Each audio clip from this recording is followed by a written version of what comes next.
Merci, Marc Le Fur. Puis Marie. Oui, non, simplement quelques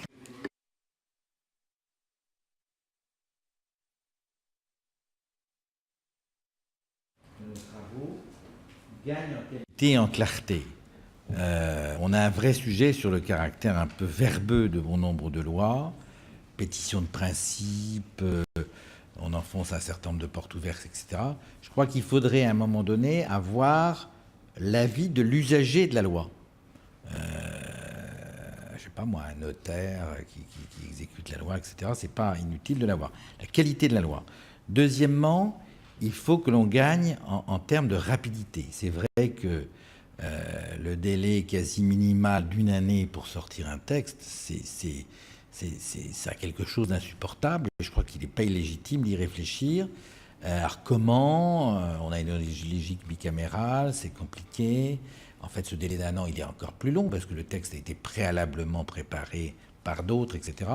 Donc, qualité de notre production, rapidité et réactivité de notre procédure. Troisièmement, intérêt de cette procédure. Intérêt pour nous, mais surtout intérêt pour nos interlocuteurs. On parle au nom de nos concitoyens.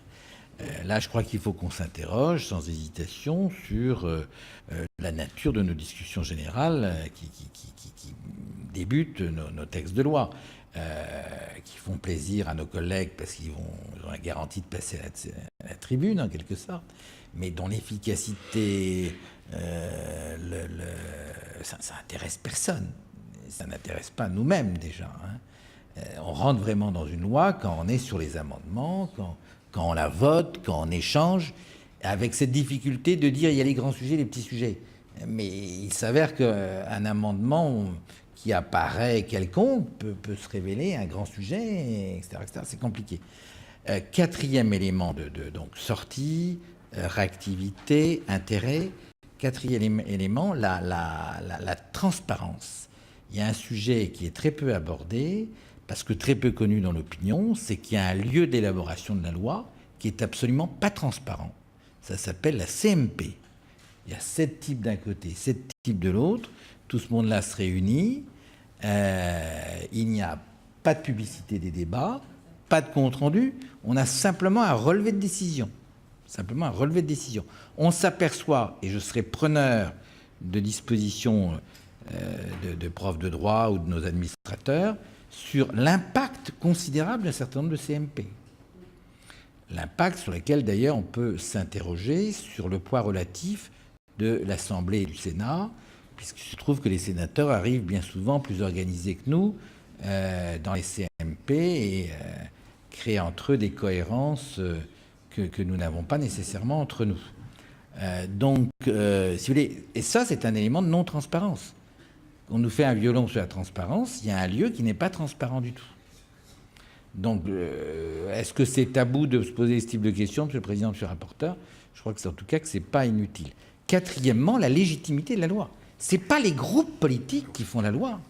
Une cinquième, c'est les parlementaires, c'est-à-dire, ils sont 577, ils seront peut-être moins demain, mais ce sont des individus qui ont une responsabilité, et eux seuls, dans une circonscription. Donc, dire qu'ils vont déléguer aux spécialistes de leur groupe l'élaboration de la loi, alors que seuls ont cette responsabilité, nous sommes des généralistes. C'est pour ça qu'il faut qu'on aille en Angleterre, où les commissions ne sont pas spécialisées, sauf évolution récente qui m'aurait échappé, où le député est d'abord est seul responsable, et finalement, en dernière analyse, c'est le comptable au terme de son mandat. Donc je crois qu'il faut qu'on ait ces questions. Est-ce qu'on sort une bonne production? Est-ce que c'est assez réactif? Est-ce que ça va vite? Est-ce que c'est transparent? Est-ce que ça intéresse les gens? Et est-ce que dans notre procédure, il y a des éléments qui sont le reflet? Si on ne débat pas correctement, le débat il se fait à la télé ou dans la rue. Si on veut concurrencer la télé et la rue, il faut qu'on ait une nature de nos débats plus efficace, plus réactive, etc., etc.